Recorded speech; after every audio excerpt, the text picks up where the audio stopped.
Después de graduarme de la universidad, mi cuñada quedó embarazada y mi hermano obligó a mis padres a echarme de casa. Tuve que arreglármela sola y pasar hambre en un apartamento minúsculo. Ahora que mi negocio ha prosperado, ellos quieren aprovecharse de todo lo que tengo. La notificación de WhatsApp iluminó mi teléfono mientras terminaba una reunión con clientes. Era un mensaje de mi madre después de 2 años de mi corazón. Se detuvo por un momento mientras leía. Hija, necesitamos hablar sobre la casa. Es urgente la casa, esa pequeña propiedad de apenas 70 metros cuadrados que se había convertido en el centro de toda esta pesadilla. Mientras miraba el mensaje, los recuerdos de aquel día volvieron a mí como una avalancha tan vívidos que casi podía oler el pastel de graduación que mi madre había preparado. Era julio de 2021, el día de mi graduación en Administración de Empresas. La ceremonia había sido hermosa. Y aunque éramos una familia humilde, mis padres habían organizado una pequeña celebración en casa.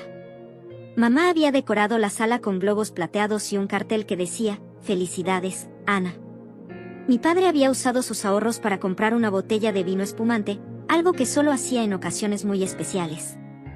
«Esta es mi inversión más valiosa», había dicho mi padre durante el brindis, sus ojos brillando con orgullo mientras sostenía mi título, mi hija, la primera profesional de la familia. Todo parecía perfecto hasta que mi hermano Miguel y su esposa Carol llegaron. Siempre llegaban tarde a todo, pero esta vez su tardanza parecía calculada. Recuerdo exactamente cómo Carol entró con esa sonrisa que ahora sé que era falsa, acariciando su vientre de manera teatral. Llevaba un vestido ajustado que resaltaba su figura y noté cómo inmediatamente todas las miradas se dirigieron a ella. «Tenemos un anuncio importante», exclamó Miguel. Interrumpiendo la conversación que tenía con mis tíos sobre mis planes de abrir una consultora, «Carol y yo estoy embarazada», anunció ella en medio de la sala, robándome completamente el momento. La reacción fue inmediata. Mi madre soltó un grito de alegría y corrió a abrazarla. Mi padre, quien momentos antes presumía mi título, ahora palmaba la espalda de Miguel con orgullo renovado. Mis tíos y primos se arremolinaron alrededor de la feliz pareja mientras yo me quedaba de pie, sosteniendo mi título, convertida en una espectadora en mi propia celebración. «¿De cuánto estás?», preguntó mi madre. Sus manos ya sobre el vientre de Carol. «Apenas unas semanas», respondió ella con voz dulce, «pero el médico dice que todo va perfecto». Durante las siguientes 2 horas, mi graduación se convirtió en una celebración de su embarazo. Cada vez que alguien intentaba hablar sobre mis logros o mis planes, Carol tenía una crisis de náuseas o un mareo repentino que desviaba toda la atención hacia ella. Esa misma noche, mientras guardaba los restos de la celebración en la cocina, escuché a Miguel hablar con mis padres en el comedor. Me detuve en seco cuando escuché mi nombre, los platos sucios olvidados en mis manos. «Mamá, papá, tenemos que pensar en el futuro», comenzó Miguel con ese tono que usaba cuando quería conseguir algo. «Carol está embarazada y necesitamos un lugar estable para criar al bebé. Esta casa es muy pequeña para todos nosotros, pero hijo, aquí hemos vivido siempre», respondió mi padre. «¿Qué propones?». «Ana ya terminó, la universidad, puede buscar su propio camino, tiene su título, puede conseguir un buen trabajo. Nosotros necesitamos establecernos, pensar en el bebé». Me quedé helada. La casa donde vivíamos, aunque pequeña, era todo lo que teníamos. Mis padres habían pagado la hipoteca durante 20 años comiendo arroz y frijoles muchas veces para no faltar a un pago. Siempre había sido el plan que fuera la herencia para ambos, Miguel y yo. «Pero Miguel, ¿dónde irá tu hermana?». La voz de mi madre sonaba preocupada, pero ya detectaba en ella esa duda, esa manipulación que Miguel sabía ejercer también. «Mamá, ella tiene su título universitario, yo tengo que pensar en mi hijo. No quieren conocer a su nieto. Carol necesita un ambiente tranquilo durante el embarazo, el médico dijo que es un embarazo de riesgo». Las palabras de Miguel eran como puñales, cada una cuidadosamente elegida para manipular a nuestros padres. Carol apareció en ese momento como si hubiera estado esperando su entrada, teatralmente mareada, sosteniendo su vientre como si estuviera de 6 meses cuando supuestamente tenía apenas semanas. «Me siento un poco débil», murmuró, y mi madre inmediatamente la ayudó a sentarse. «El doctor dijo que necesito mucho reposo». Los siguientes días fueron una pesadilla. Mis padres, completamente manipulados por Miguel y las constantes crisis de Carol, comenzaron a sugerir que tal vez sería mejor que yo buscara mi propio lugar. Hija, me dijo mi madre una mañana mientras Carol vomitaba ruidosamente en el baño convenientemente cuando todos estábamos desayunando. Tu hermano tiene razón, ahora que eres profesional, podrías buscar tu independencia. Mamá, acabo de graduarme. Ni siquiera he conseguido mi primer trabajo formal. ¿Cómo voy a pagar un alquiler? Puedes compartir apartamento con amigas, sugirió sin mirarme a los ojos. Todas mis amigas viven con sus padres ahorrando para empezar sus negocios. Como era mi plan, la tensión en casa se volvió insoportable. Carol se quejaba de que el olor de mi perfume le causaba náuseas. Miguel accidentalmente tiró varios de mis libros de administración mientras limpiaba mi habitación. Cada día había una nueva crisis, un nuevo drama que señalaba lo inconveniente, que era mi presencia en la casa. Finalmente, una semana después de mi graduación, mis padres me dieron el ultimátum. Tenía una semana para mudarme todo lo que había soñado. Todos los planes de empezar mi negocio desde casa mientras trabajaba, se desmoronaron en un instante. Es temporal, hija, dijo mi padre, sus ojos fijos en el suelo mientras me entregaba un sobre con algo de dinero cuando las cosas mejoren. Cuando las cosas mejoren, ¿qué papá? Cuando el bebé nazca, cuando crezca, cuando no, respondió. En ese momento vi la escritura de la casa sobre la mesa, lista para ser modificada para incluir solo a Miguel como heredero. Vi las maletas de Carol y Miguel en el pasillo, listas para mudarse a mi habitación, antes incluso de que yo la desocupara con mi último sueldo de las prácticas universitarias y el poco dinero que me dio mi padre. Alquilé un cuarto en el peor barrio de la ciudad. Era un espacio tan pequeño que apenas cabía una cama individual y un escritorio. El baño era compartido con otros 5 inquilinos y la cocina, bueno, era apenas un rincón con una hornilla eléctrica y un mini refrigerador que hacía un ruido infernal. La noche que me mudé mientras miraba el techo desconchado de mi nueva casa, las lágrimas no paraban de caer. No era solo el dolor de la traición, era la impotencia. Miguel siempre había sido así, manipulador, el hijo favorito que podía conseguir todo lo que quería, pero esta vez había llegado demasiado lejos. Es lo mejor para todos, fueron sus últimas palabras mientras cerraba la puerta de casa. Mi casa, la casa que ahora, 3 años después, volvía a ser el centro de una nueva tormenta familiar. Miré nuevamente el mensaje de mi madre en el teléfono. Había más, tu hermano está vendiendo la casa. Necesitamos que firmes unos papeles. ¿Te extrañamos, hija? Me reí amargamente durante 3 años. No hubo una sola llamada en mi cumpleaños, ni una visita cuando me enfermé de COVID y terminé hospitalizada, ni un mensaje cuando mi pequeña consultoría comenzó a despegar. Ahora, de repente, me extrañaban ahora que necesitaban mi firma. Lo que ellos no sabían era que yo ya no era la misma chica ingenua que echaron de casa. La vida me había enseñado mucho en estos 3 años y tenía más cartas bajo la manga de las que imaginaban. Mientras recordaba todo esto, otro mensaje de mi madre llegó. Hija, ¿estás ahí? Es importante. Tu hermano dice que es urgente. Claro que era urgente. Lo que ellos no sabían era que yo había estado investigando y lo que había descubierto sobre el supuesto embarazo de Carol iba a cambiar todo. Apagué el teléfono y me quedé mirando por la ventana de mi oficina. La vista del centro comercial frente a mi consultora me recordó mis primeros días después de la expulsión, cuando venía aquí a usar el wifi gratis. Qué diferente era todo ahora. Los primeros meses después de que me echaran fueron un infierno. El cuarto que había alquilado estaba en un edificio viejo, con problemas de humedad tan graves que mis pocas prendas de ropa profesional se llenaron de moho. El olor era insoportable, pero no tenía dinero para comprar ropa nueva. Cada mañana era una lucha. Me levantaba a las 5 a.m. para poder usar el baño compartido antes que los otros inquilinos. El agua caliente era un lujo que solo teníamos los domingos, así que me bañaba con agua helada, temblando mientras repasaba mentalmente las empresas donde presentaría mi currículum. Ese día tienes un título universitario pero sin experiencia, me decían en todas partes. Búscanos en 6 meses. Mi almuerzo consistía en fideos instantáneos que compraba en ofertas. A veces, cuando el hambre era insoportable, me paraba frente a las panaderías solo para oler el pan recién horneado. Una vez la dueña de una de ellas me vio y me regaló un pan. «Comes aquí todos los días con los ojos», me dijo con una sonrisa compasiva. «Toma, está recién hecho». Ese pan fue mi cena durante 2 días. Lo racioné como si fuera un tesoro, guardando las migajas para engañar al estómago en los momentos de más hambre. Una noche, mientras cenaba mis vídeos en la pequeña hornilla eléctrica, escuché a mis vecinos hablar sobre Carol. ¿Viste a la embarazada del 5B? Decía una mujer, ya debería estar enorme, pero sigue igual. Mi sobrina trabaja en la clínica donde se atiende, respondió otra, dice que es raro, nunca la han visto por allí. Me quedé paralizada, el tenedor a medio camino de mi boca. Carol nunca iba a sus controles. ¿Cómo era posible? Empecé a prestar más atención. Creé un perfil falso en Instagram para seguir a mi cuñada. Sus fotos eran extrañas, siempre con ropa suelta, siempre en ángulos específicos, nunca una ecografía clara. Mientras tanto, mi situación seguía siendo precaria. Un día después de otra entrevista fallida, me senté en el centro comercial a usar el wifi. No tenía para un café, así que fingía trabajar en mi computadora mientras revisaba ofertas de trabajo.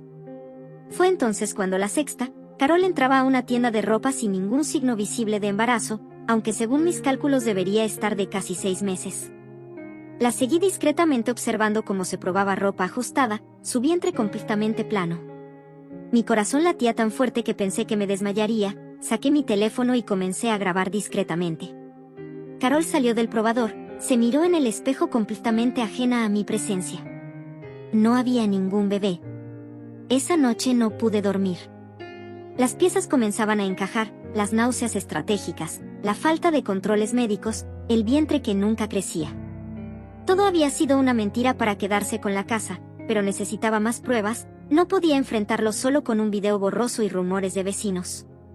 Además, estaba demasiado ocupada tratando de sobrevivir. Mi salvación llegó de la forma más inesperada, una tarde mientras estaba en el centro comercial. Una mujer se sentó junto a mí, la reconocí, era la dueña de una tienda de ropa. Te veo aquí todos los días, me dijo, siempre tan bien vestida.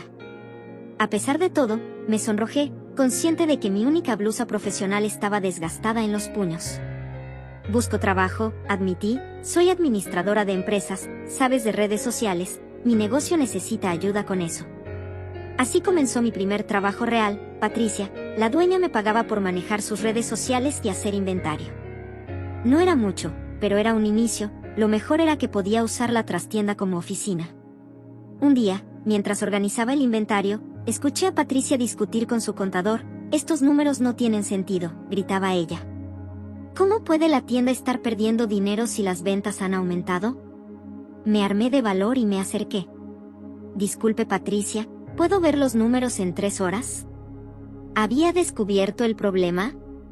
El sistema de inventario estaba mal configurado, registrando pérdidas donde no las había. Patricia estaba tan agradecida que me ofreció un aumento y me recomendó con otras tiendas del centro comercial. Poco a poco mi cartera de clientes comenzó a crecer. Trabajaba desde la mañana hasta la noche, comiendo una vez al día para ahorrar cada peso que ganaba. Lo invertía en mejorar mi imagen. Compré ropa nueva en oferta, arreglé mi computadora, imprimí tarjetas de presentación. Mientras tanto, seguía investigando a Carol.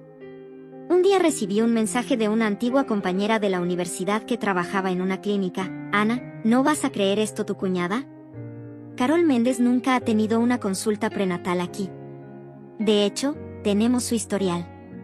Se hizo una prueba de embarazo hace 6 meses. Fue negativa. Guardé ese mensaje como si fuera oro, junto con los videos y fotos que había recopilado. Comenzaba a tener un caso sólido. Pero aún no era el momento, necesitaba ser paciente, construir mi vida primero. Una tarde, mientras cerraba la tienda con Patricia, me hizo una propuesta que cambiaría todo. Ana, ¿has pensado en tener tu propia oficina? El local del 2º piso está disponible, es pequeño, pero no tengo dinero para un alquiler. Así interrumpí, podemos hacer un trato, tú sigues manejando mis cuentas y yo te ayudo con el depósito. Vi cómo ayudaste a María con su boutique y a Carlos con su restaurante. ¿Tienes talento, niña? Esa noche, mientras volvía a mi cuarto húmedo, lloré, pero esta vez no eran lágrimas de tristeza. Por primera vez en meses veía una luz al final del túnel. Lo que no sabía era que esa luz también iluminaría la verdad sobre el embarazo falso de Carol y con ella todos los secretos que mi hermano había estado ocultando. El segundo mensaje de mi madre seguía parpadeando en mi teléfono. Hija, Miguel dice que si no firmas tendrá que tomar medidas legales. Sonreí, que las tome. Pensé, porque yo también tengo las mías. Los siguientes meses fueron una vorágine de trabajo y descubrimientos. Mi pequeña oficina en el segundo piso del centro comercial se convirtió en mi refugio. Era un espacio modesto, pero mío. Las paredes, antes descoloridas, las pinté yo misma de un suave tono gris.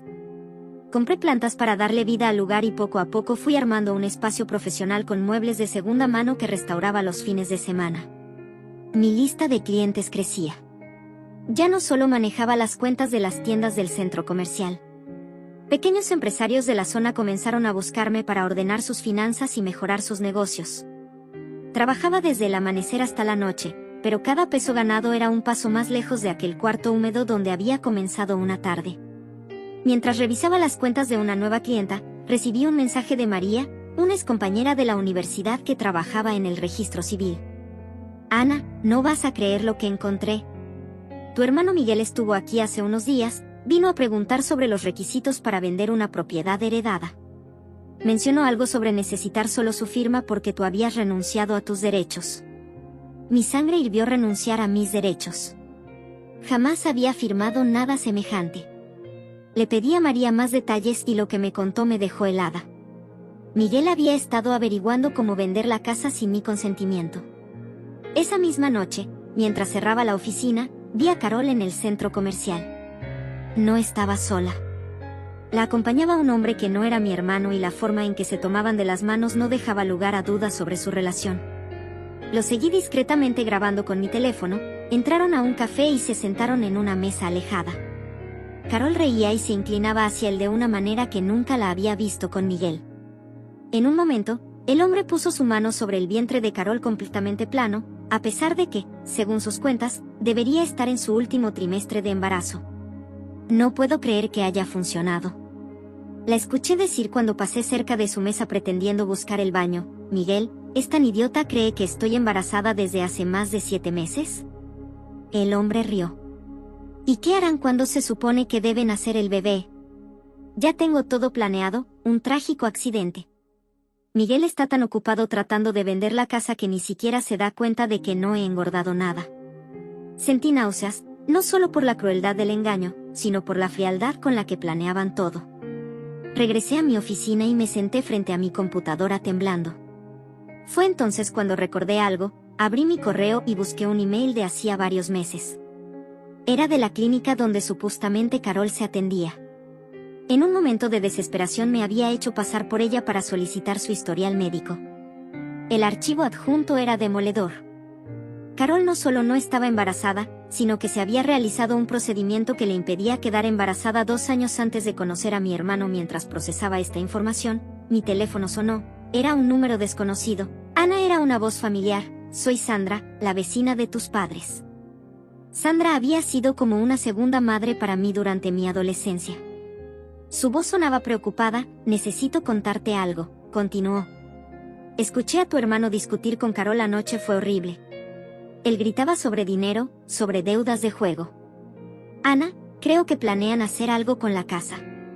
Mi mente comenzó a trabajar a toda velocidad. Deudas de juego. Eso explicaría la urgencia por vender la casa, pero había algo más, algo que no encajaba. Decidí investigar más a fondo. Contraté a un investigador privado gastando gran parte de mis ahorros. En 2 semanas me entregó un informe que me quitó el sueño. Miguel había falsificado la firma de mis padres en varios documentos. Había hipotecado la casa sin que ellos lo supieran. El investigador también descubrió algo más. El hombre con el que había visto a Carol era un antiguo socio de Miguel. Juntos habían estafado a varios inversionistas en un esquema piramidal que ahora se estaba desmoronando. Todo comenzaba a tener sentido. El falso embarazo, la urgencia por echarme de casa, la necesidad de vender la propiedad era un elaborado plan para obtener dinero rápido y pagar sus deudas. Mientras organizaba toda esta información en mi oficina recibí otro mensaje de mi madre. Hija, tu hermano dice que vendrá con un abogado. Por favor, responde. Sonreí mientras miraba la pantalla de mi teléfono en mi escritorio. Tenía una carpeta con todas las pruebas. Fotos, videos, documentos médicos. El informe del investigador. Durante meses había guardado construyendo mi caso pieza por pieza. Tomé mi teléfono y finalmente respondí. Claro, Mamá, nos vemos mañana en mi oficina. Que Miguel traiga a su abogado. Yo también tengo algunas cosas que mostrarles. Lo que ellos no sabían era que yo también había contratado un abogado, uno de los mejores de la ciudad. Era uno de mis clientes. Y cuando le mostré las pruebas, aceptó llevar mi caso sin cobrarme. Esto no es solo sobre la casa, me había dicho. Es fraude, falsificación de documentos, estafa. Tu hermano podría ir a la cárcel. Mientras preparaba los documentos para la reunión del día siguiente, mi teléfono volvió a sonar. Era un mensaje de un número desconocido. Cuando lo abrí, mi corazón se detuvo. Era una foto de Carol con su amante, pero no cualquier foto, era una imagen de ellos saliendo de un banco, sosteniendo documentos que reconocí inmediatamente. Eran los papeles de una nueva hipoteca sobre la casa con la firma falsificada de mis padres.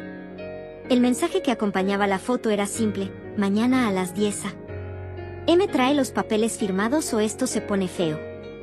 Querían amenazarme, pero no sabían que acababan de darme la última pieza que necesitaba. Guardé el mensaje y sonreí. Mañana sería un día interesante. La mañana de la reunión llegué a mi oficina 2 horas antes. El aire fresco del amanecer me ayudó a mantener la calma mientras preparaba cada detalle. Había dormido apenas 3 horas. Repasando mentalmente cada documento, cada prueba, cada posible escenario, mi secretaria Lucía llegó temprano para ayudarme. La había contratado hacía un mes y, aunque era nueva, se había convertido en un apoyo invaluable. Ana, ¿estás segura de que quieres hacer esto? Me preguntó mientras organizábamos las carpetas con las pruebas. Tu hermano parece peligroso, por eso mismo necesito hacerlo, respondí, mostrándole la última amenaza que había recibido durante la noche. Era otro mensaje de texto, esta vez con fotos de mis padres. Ellos confían en Miguel. ¿Quieres destruir a tu familia? Lucía frunció el ceño mientras leía. Son ellos los que están destruyendo todo. A las 9:45, el abogado Torres llegó a la oficina. Era un hombre de unos 50 años con una reputación impecable en casos de fraude familiar. Repasamos la estrategia una última vez mientras esperábamos a las 10. Escuché voces en mi corazón se aceleró cuando la puerta se abrió. Primero entró Miguel, vestido con un traje que parecía demasiado caro para alguien, supuestamente en problemas financieros. Detrás de él, Carol con un vestido suelto y una almohada mal disimulada bajo la ropa, intentando aparentar un embarazo que ya debería ser más que evidente. Mis padres entraron después luciendo más viejos y cansados de lo que recordaba. Por último, un hombre con un maletín que supuse era su abogado. Ana, dijo mi madre haciendo un movimiento para abrazarme, pero Miguel la detuvo con un gesto. Esto es una reunión de negocios, declaró fríamente. Acabemos con esto rápido. El abogado de Miguel, un hombre delgado con lentes de montura dorada, sacó unos documentos de su maletín.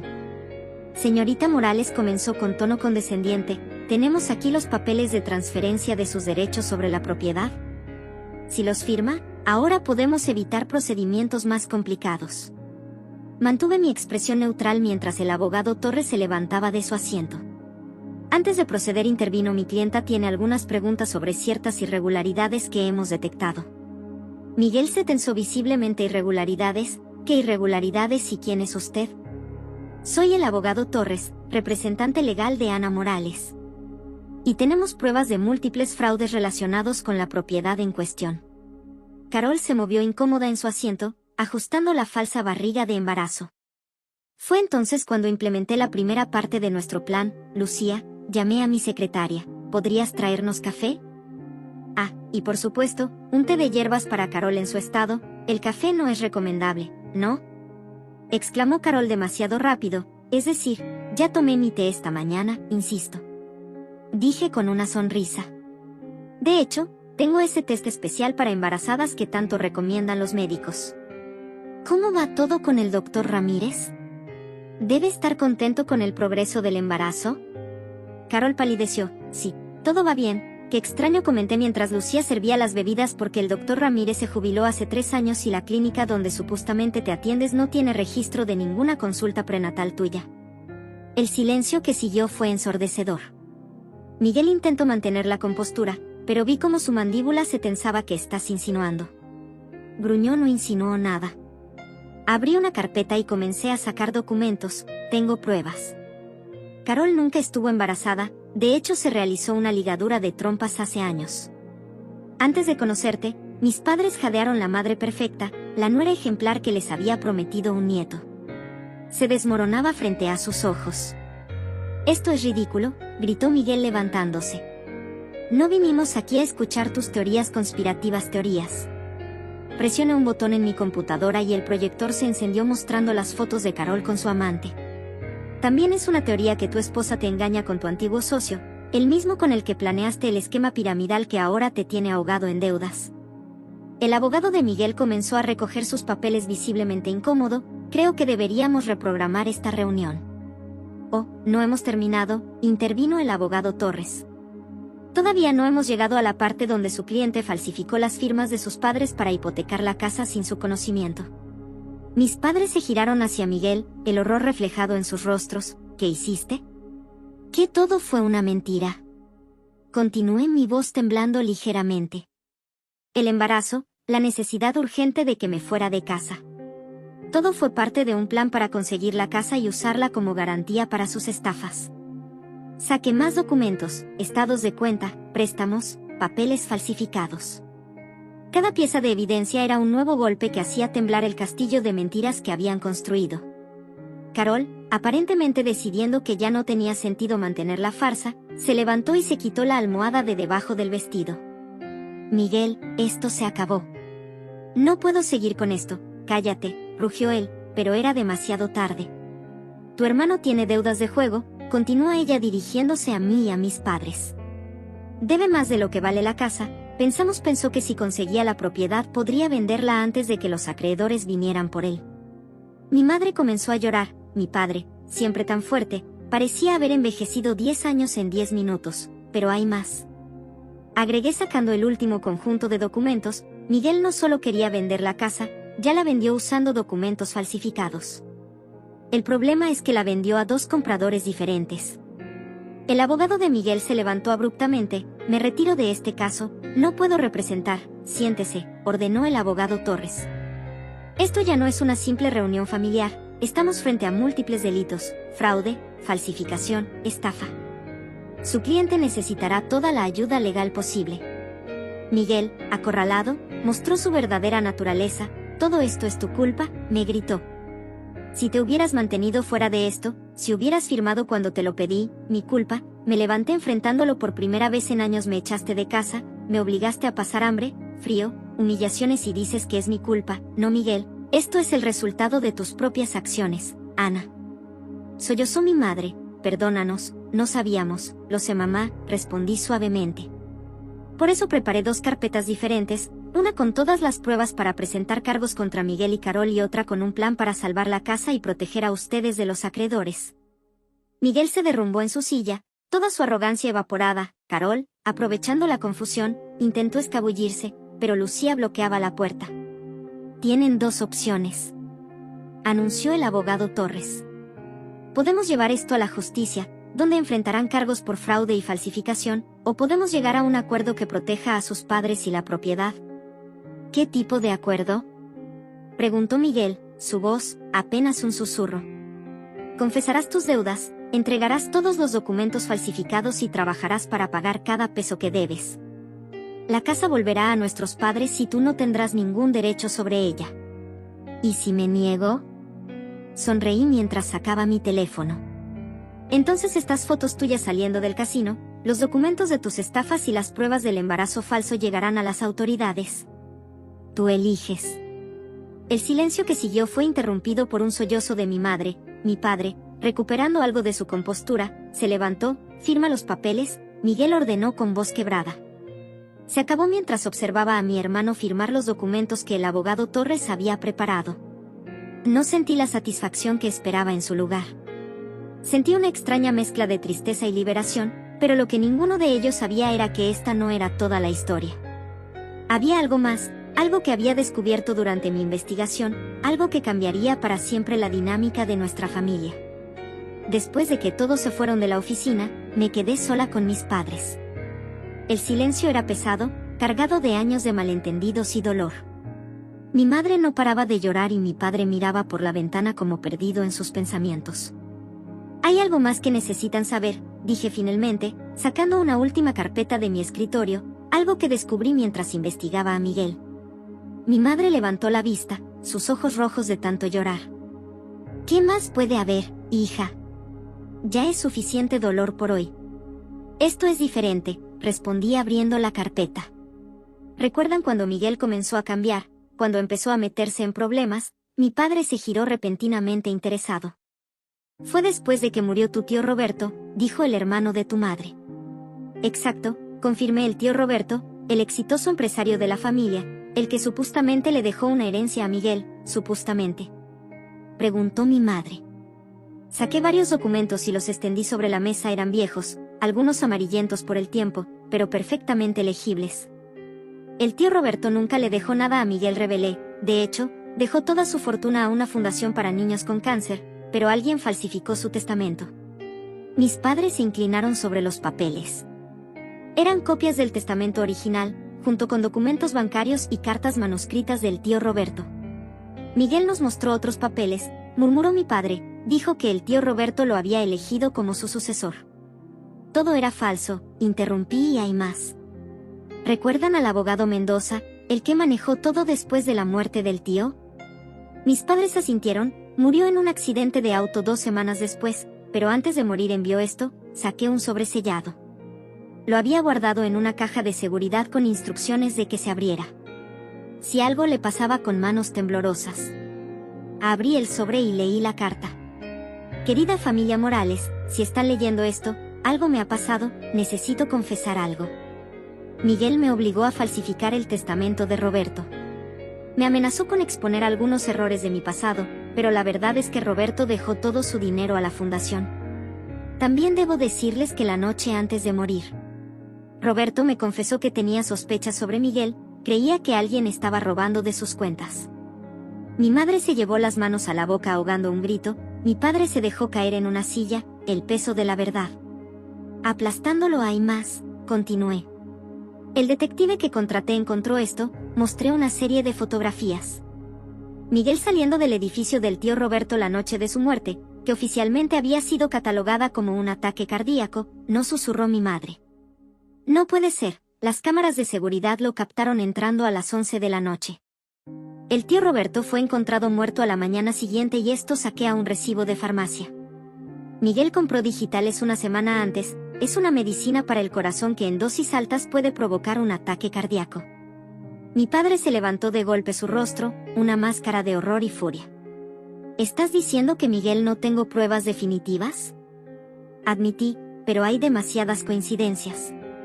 El testamento falso, la muerte del abogado, las amenazas. Todo empezó ahí. El silencio que siguió fue ensordecedor. Mis padres se miraron, décadas de recuerdos reorganizándose bajo esta nueva luz.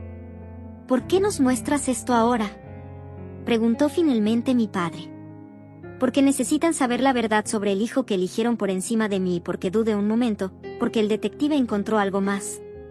Miguel está planeando algo grande. Ha estado contactando a gente peligrosa, prestamistas del bajo mundo. ¿Qué podemos hacer?, preguntó mi madre, su voz apenas un susurro. Ya hice algo, respondí, envié copias de toda la evidencia a una notaría. Si algo me pasa, todo saldrá a la luz. En ese momento mi teléfono sonó, era un mensaje de un número desconocido. Hermanita, ¿realmente crees que puedes ganarme esto? No ha terminado. Miré a mis padres, que observaban mi rostro con preocupación. Miguel no se detendrá, dije, y ahora que lo acorralamos será más peligroso que nunca. Lo que no sabían era que yo también tenía un plan, uno que pondría fin a todo esto de una vez por todas. Pero primero necesitaba proteger a mis padres de lo que estaba por venir, porque la verdadera batalla apenas estaba comenzando. Los días siguientes a la revelación fueron un torbellino de acontecimientos. Mis padres se mudaron temporalmente a un departamento que les renté cerca de mi oficina. No era seguro que siguieran en la casa, no con Miguel actuando de manera tan errática. La noche después de nuestra reunión alguien intentó forzar la entrada de mi oficina. Las cámaras de seguridad captaron a 2 hombres con pasamontañas, pero gracias al sistema de alarma que había instalado no lograron entrar. Sabía que era solo el comienzo. Carol desapareció, según los vecinos, la vieron salir en medio de la noche con varias maletas. Le dejó una nota a Miguel: me voy con Roberto. Él, al menos, no es un asesino. La ironía de que el amante se llamara igual que nuestro difunto tío no pasó desapercibida. Miguel, acorralado y abandonado, se volvió más peligroso. Comenzó a beber, a merodear cerca de mi oficina, a enviar mensajes amenazantes a todas horas, pero yo estaba preparada una mañana. Mientras revisaba unos documentos en mi oficina, recibí una llamada que lo cambiaría todo. Era la secretaria del tío Roberto, una mujer que había trabajado para él durante 20 años. Señorita Ana, su voz sonaba urgente, encontré algo en una caja vieja. Son videos de las cámaras de seguridad de la oficina del señor Roberto de la noche que, bueno, de esta noche mi corazón se detuvo. ¿Los ha visto? Sí, se ve todo. Su hermano, él, su voz se quebró: no diga más, voy para allá. Los videos eran más claros de lo que esperaba, mostraban a Miguel entrando a la oficina del tío Roberto. La discusión, el momento en que forzó al anciano a tomar algo. Todo quedó registrado mientras veía las imágenes. Mi teléfono no paraba de sonar, era Miguel. Finalmente decidí contestar: ¿dónde estás? Su voz sonaba arrastrada, evidentemente borracho en mi oficina. Mentira, te vi entrar al edificio del tío Roberto. ¿Qué estás buscando? Mi sangre se lo me había seguido. Miguel, acabemos con esto, entrégate, tengo todas las pruebas. Su risa fue escalofriante: ¿crees que me importan las pruebas? Ya no tengo nada que perder, hermanita, pero tú tienes mucho que perder. La línea se cortó. Minutos después recibí un mensaje con una foto: mis padres entrando al supermercado cerca de su nuevo departamento. Qué descuidados son, decía el mensaje. Actué rápido, llamé a mis padres, al abogado Torres y a la policía. La trampa estaba lista. Esa noche, Miguel apareció en mi oficina tambaleándose y con una botella en la mano. ¿Sabes por qué maté al tío Roberto?, preguntó mientras entraba sin ser invitado, porque él iba a contarles la verdad. Que yo robaba de sus cuentas, que había estado estafando a sus clientes, iba a arruinarme como tú. Me arruinaste a mí, respondí manteniendo la calma, aunque mi corazón latía desbocado. Arruinarte, río amargamente. Te hice un favor, eres igual que él, siempre creyéndote mejor que los demás, siempre tan perfecta. No. Miguel, solo soy alguien que trabajó duro y fue honesta. Algo que tú nunca entenderás. Su rostro se contorsionó de rabia, arrojó la botella contra la pared y avanzó hacia mí. Pues veamos qué tan perfecta eres cuando estés muerta. En ese momento, las luces se encendieron. La policía, que había estado escondida en las oficinas contiguas, entró. El abogado Torres apareció con una grabadora y mis padres emergieron de la oficina del fondo donde habían escuchado toda la confesión. Miguel, al verse acorralado, intentó huir, pero los oficiales lo detuvieron mientras lo esposaban. Nuestros padres lo miraban con una mezcla de horror y tristeza. Miguel Morales, anunció uno de los oficiales, está bajo arresto por el asesinato de Roberto Guzmán, intento de fraude, falsificación de documentos. Mientras se lo llevaban, Miguel me miró una última vez. No había arrepentimiento en sus ojos, solo una furia vacía. Días después, sentada en mi oficina con mis padres. Revisábamos los documentos de la casa, la propiedad volvía a estar a nombre de ellos, libre de deudas, gracias a un acuerdo que logró el abogado Torres. Hija, dijo mi madre tomando mi mano, perdónanos, fuimos ciegos, débiles. No, mamá, interrumpí, fueron víctimas, igual que yo. Miguel nos manipuló a todos. Mi padre, que había envejecido años en semanas, asintió. ¿Qué haremos ahora? Sonreí. Sacando unos planos, pensé en remodelar la casa, hacerla más grande. Hay espacio suficiente para todos, incluida mi oficina. ¿Quieres volver?, preguntaron, sorprendidos. Quiero que empecemos de nuevo como familia, la verdadera familia que siempre debimos ser. Mientras abrazaba a mis padres, pensé en todo lo que había pasado, el dolor, la traición, la lucha. Todo había servido para hacerme más fuerte, para mostrarme quién era realmente y de qué era capaz. Miguel fue sentenciado a 30 años de prisión. Carol nunca regresó. La última vez que supe de ella estaba en otra ciudad, comenzando una nueva vida con su amante, la casa. Nuestra pequeña casa de 70 metros cuadrados la remodelamos completamente. Ahora es un hogar luminoso, lleno de amor y honestidad. Mis padres viven en la planta baja. Y yo instalé mi oficina en el segundo piso que construimos cada mañana. Cuando subo a trabajar, paso por el jardín que planteé donde antes solo había concreto. Las flores crecen fuertes y hermosas, como yo crecí a través del dolor y la adversidad. Algunos dicen que la venganza no es la respuesta, pero esto no fue venganza, fue justicia. Y la justicia, aunque tardía, siempre encuentra su camino.